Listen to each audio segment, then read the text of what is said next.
गुणरत्न सदावर्ते बोलतात, आपण थेट जाऊयात. हे सगळं कुभांडित आहे आणि त्यामुळं तातडीनं कारवाई होणं आवश्यक आहे. मला आज या आंदोलनाला हे नाव द्यायचं आहे की आंदोलन मी अगोदरपासून सांगत होतो की मनोज जरंगे यांचं मुखवटा आहे. मनोज जरंगेचा फक्त मुखवटा आहे. मनोज जरंगेचा फक्त मुखवटा आहे आणि राजकारण ह्या आंदोलनाचा आत्मा आहे. राजकारण ह्या आंदोलनाचा आत्मा आहे. हे आज दस्तूर सिद्ध झालेलं आहे. आज आपण बघितलं कोण कोण होते. उद्धव, मुंबईत लोक राहत नाहीत का? मुंबईतले लोक हिंदुस्थानी नागरिक नाहीत का? गणेश भक्त मुंबईतले रहिवासी नाही आहेत का? आणि उद्धव यांची मूकसंमती, उद्धव यांचं व्यक्त होणं, उद्धव यांचं स्वागतार्ह भाष्य हे लक्षात आणून देत आहे की उद्धवचं याच्यामध्ये किती इन्व्हॉल्वमेंट आहे. कारण उद्धवचे जे लोकप्रतिनिधी आहेत, संजय जाधव खासदार आहेत, हे त्या मंचकावर जातात. मग उद्धव अगोदर पाठिंबा नाही, पाठिंबा हो नाही, पाठिंबा हो नाही, हे काय नाटक होतं का? अर्थात शिवसेना उद्धव ठाकरे गटाचं सुद्धा हे आंदोलन आहे का? हे उद्धव ठाकरेमध्ये दम असेल तर उद्धव ठाकरेंना आता सत्य बोलावं. उद्धव ठाकरेमध्ये दम असेल तर उद्धव ठाकरेंना सत्य बोलावं. त्या पुढे जाऊन मला म्हणायचंय की ज्या प्रकारे राष्ट्रवादी काँग्रेसचे वयोवृद्ध पुढारी शरद पवार त्यांच्या गटाचे आपण ज्या प्रकारे आमदार तिथे येऊन काय सांगत होते, काय बोलत होते खासदार, कानात बोलतानाचा फोटो जर आपण त्या सन्माननीय खासदार या पदावर बसलेल्या व्यक्तीचा जरंगे कशा प्रकारे ओठापासून तुमच्या माध्यमांच्या माईक कशा दूर राहतील, ऐकायला जाऊ नये, आणि ते सुद्धा कशा प्रकारे मोबाईल आडवा ठेवून बोलण्याचा प्रयत्न करत होते. मग ते खासदार बजरंग बाप्पा सोनवणे असोत, त्याचबरोबर बाप्पा काय नाव आहे, बजरंग बाप्पा का आप्पा, बजरंग बाप्पा सोनवणे असतील, त्याचबरोबर आमचा तो काय नाव क्षीरसागर, काय नाव ते क्षीरसागरचं, संदीप आमचा क्षीरसागर सन्माननीय आमदार आहेत. त्याचबरोबर सोळंके, त्याचबरोबर इतर जे राष्ट्रवादी काँग्रेस शरद पवार गटाचे पुढारी तिथं मिरवताना दिसत आहेत.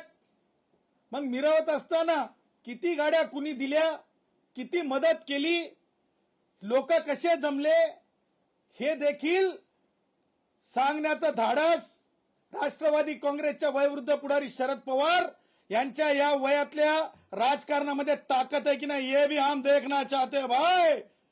अरे तुम में कितना दम है? क्या तुम सचमुच पब्लिक को सच बोलोगे या पर्दे के पीछे से गेम खेलते रहोगे? हे सुद्धा मला स्पष्टपणे विचारायचंय. परंतु आज महत्वाची गोष्ट आपल्याला सांगू इच्छितो. आम्ही माननीय उच्च न्यायालयात अर्ज केला होता की जरंगेला परवानगी देऊ नका. त्याचबरोबर एक जनहित याचिका सुद्धा दाखल झाली होती. ज्यावेळेस माननीय उच्च न्यायालयाने स्पष्टपणे आपले आदेश दिले, त्या आदेशामध्ये माननीय उच्च न्यायालयाने माननीय सर्वोच्च न्यायालयाच्या शहानी विरुद्ध सरकार ह्या सर्वोच्च न्यायालयाच्या निवाड्याचा उल्लेख केलेला आहे. त्याच्यात स्पष्ट आहे की गाड्यांची रोकथाम होऊ नये, त्याच्यात स्पष्ट आहे रस्ते रोको होऊ नयेत, त्याच्यात स्पष्ट आहे की कोणत्याही प्रकारचं दळणवळणाचं नुकसान होऊ नये, त्याच्यात स्पष्ट आहे की नुकसानाची भरपाई कोणाच्या खिशातून करावी, आणि जे इन्स्टिगेट करतात त्यांना कशा प्रकारे प्रतिबंध करावा, इव्हन अटकेपर्यंतच्या कशा प्रकारे कारवाई व्हावी, हे सुद्धा जे आहे त्या निकालावरून पोलिसांना अधिकार प्राप्त होतो. परंतु एक राजकीय मला सांगायचं की शेतामध्ये ज्या प्रकारे आम्ही गुराखी साहित्यातले अभ्यासक, गुराखी साहित्यातले वाचक, लेखक असल्यानं शेतामध्ये बुजगावणं जसं उभं केलं जात आहे तसं एक बुजगावणं उभं केलंय.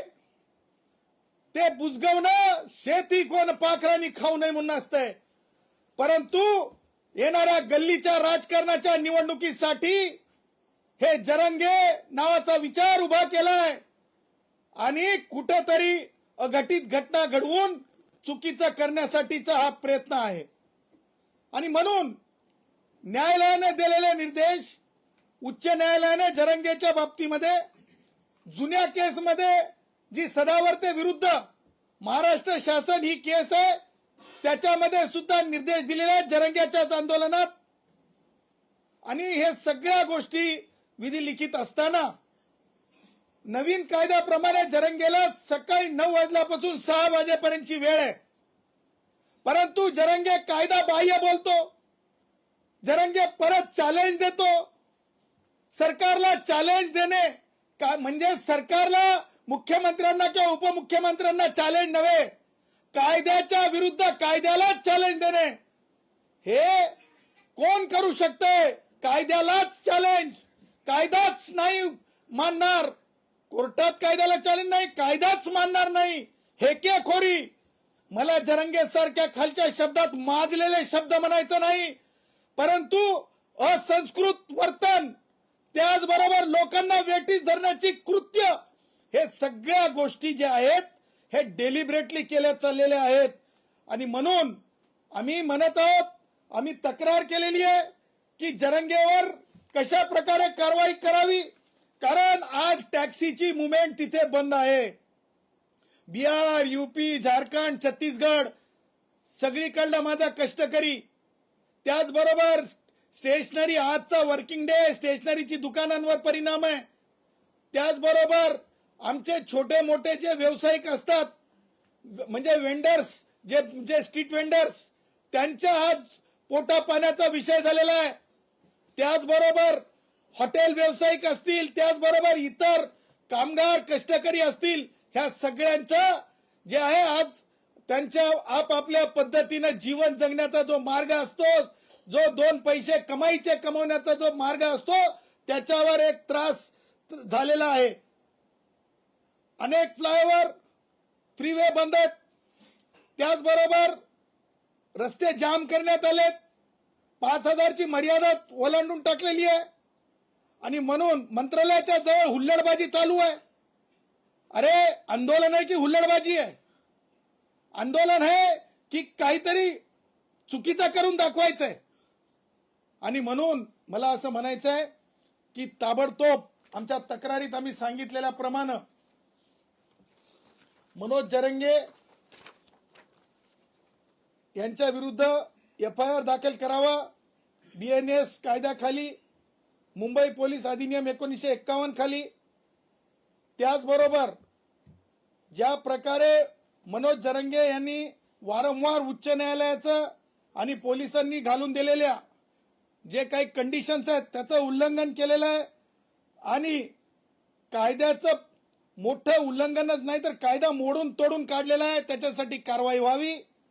त्याचबरोबर जे सपोर्टिंग लीडर आहेत, म्हणजे शहानी विरुद्ध सरकार, ह्याच्यामध्ये जे इन्स्टिगेटर असतात, जे सपोर्टिंग असतात, त्यांच्यावर कारवाई व्हावी. त्या उद्देशानं खासदार संजय जाधव, बजरंग बाप्पा सोनवणे, श्री उद्धव ठाकरे यांच्यावर सुद्धा ह्या abetment for unlawful assembly and for giving political, ज्या प्रकारे राजकीय हात देऊन हे सगळं इलिगल एजिटेशन करण्याचा प्रयत्न आहे, कारण रोडवरल्या एजिटेशनला परवानगी दिलेली नाही आहे.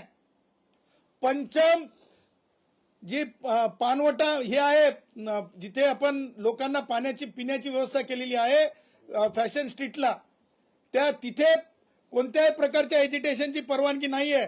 त्याचबरोबर VT स्टेशनच्या बाहेर परवानगी नाही आहे. ह्या सगळ्या गोष्टींना कारणीभूत हे पुढारी आहेत. यांनी दिलेलं बळ आहे, यांनी दिलेली साधन सामुग्री, याची चौकशी झाली पाहिजे.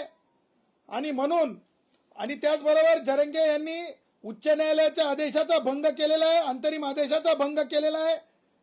आणि त्याचबरोबर BNSS अंतर्गत आणि IPC अंतर्गत जुन्या कायद्याअंतर्गत देखील लालबागच्या राजाकडे जे लोक दर्शनाला जातात त्यांना त्रास व्हावा या उद्देशाने काही कुभांड केलेलं आहे. तेव्हा अशा लोकांना तातडीने कारवाई व्हावी, त्यांना थांबवावं. जे लोक त्रास देतात गणेश भक्तांना, आणि तातडीने यांना अटक करावं, यांना उठवावं. 6 वाजल्याच्या नंतर यांना एकही मिनिट तिथं बसू देऊ नये. म्हणून आम्ही तक्रारी दाखल केल्यात. आझाद मैदानच्या वरिष्ठ पोलीस निरीक्षकांना मी स्वतः फोन केला पोलीस स्टेशनला. मला सांगण्यात आलं सन्माननीय हवालदारांनी की साहेब फॅशन स्ट्रीटला पंचम पानवटा आहे, तिथं पाणी पिण्याचं ठिकाण आहे, तिथं लोक हुल्लडबाजी किंवा रस्ता रोको करतायत, त्यांना तिथून बाजूला हटवायला गेलेले आहेत. अर्थात पोलीस मशिनरीवर जाणून बुजून एक ताण निर्माण करण्यात आलेला आहे. हे कारवाया व्हाव्यात. त्या पुढे जाऊन अत्यंत गंभीरपणे मला नमूद करायचं आहे, जरंगेचं आंदोलन असंविधानिक म्हणताना मला तुम्हाला सांगायचे काही महत्वाच्या गोष्टी. अशा प्रकारचे अनिष्ट आंदोलन आणि अशा प्रकारचे चुकीच्या असंविधानिक मागण्यांचं आंदोलनाचा सगळ्यांनी सर्व स्तरात निषेध केला पाहिजे.